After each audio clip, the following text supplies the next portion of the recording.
And you talked about how comfort's a trap, whereas discipline is a journey. And when I'm sitting here listening, like if someone said, hey, do you want to do something that's like really hard and it's going to be grueling and you're going to have to correct yourself? Or do you want to go sit down in this easy chair and we'll feed you Doritos and give you some Pepsi?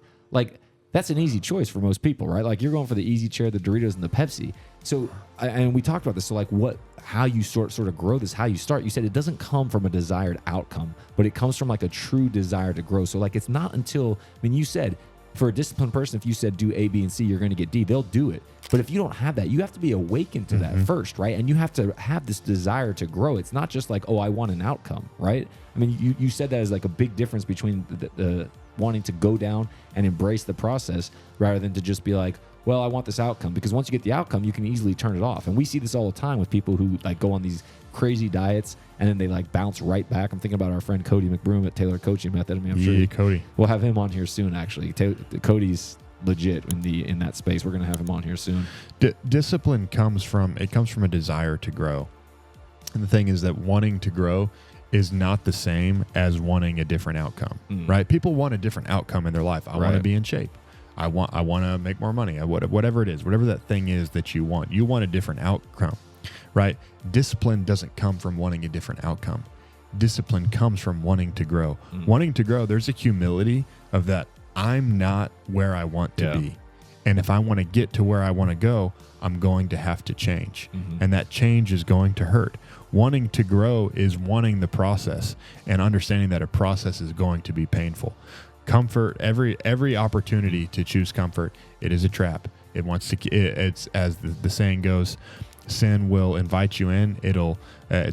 Sin sells you what it doesn't have, but it'll keep you longer than you want it to stay. Yeah, for sure. Well, I got to give a great quote here from a guy that we both, I should say, loved and respected, past tense, because unfortunately he passed away, is Kobe Bryant.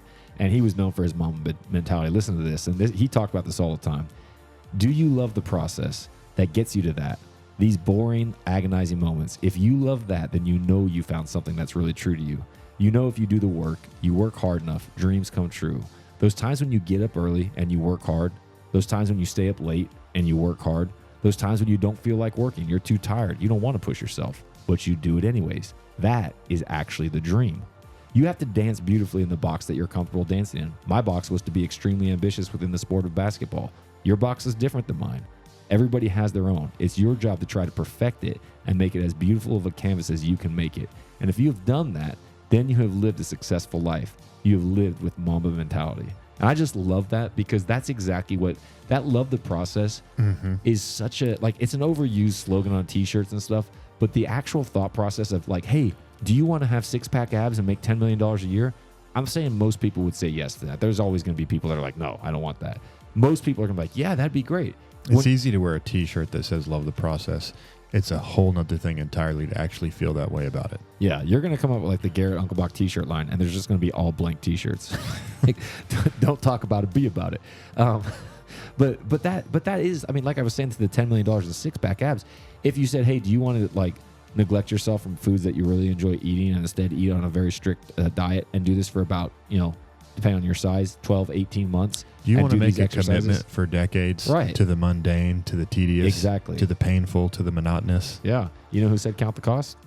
Jesus. Yes. Right? And that's what that is when you're talking about loving the process. It's that you're looking at the cost and you're saying, I love the scripture that he says, any man who puts his hand to the plow and looks back is not fit for the kingdom. Right? And really that's about discipline. That he's saying, like, look, once you commit to this, you got to keep yourself on course. When you're looking back, you're thinking about the temptations of the past. You need to commit to the kingdom and say, I'm going to stay on this path for forever. I'm going to keep looking in this one direction. That's what discipline is. It's the ability to correct yourself. When you start to look over your shoulder, you're going to smack yourself and say, no, I don't want that. This is what I want. This is the direction that I'm going in. Yeah. I mean, another proverb that I love in Proverbs 19, it says, it's not good to have zeal without knowledge, nor to be hasty and miss the way. And I think that's so much of what that scripture you just quoted about putting your hand to the plow and looking back. It's like, hey, you just dive in face first. And then afterwards, you're like, oh, wow, this is actually a lot harder. Like I wanted the outcome, but I didn't actually really want to pay the price that was associated with it. And I don't know if you've ever heard this, but you can have anything you want in life, Garrett, if you're willing to pay the price. Just, you can quote me on that. Okay. Jokes. I just wanted to share that with you.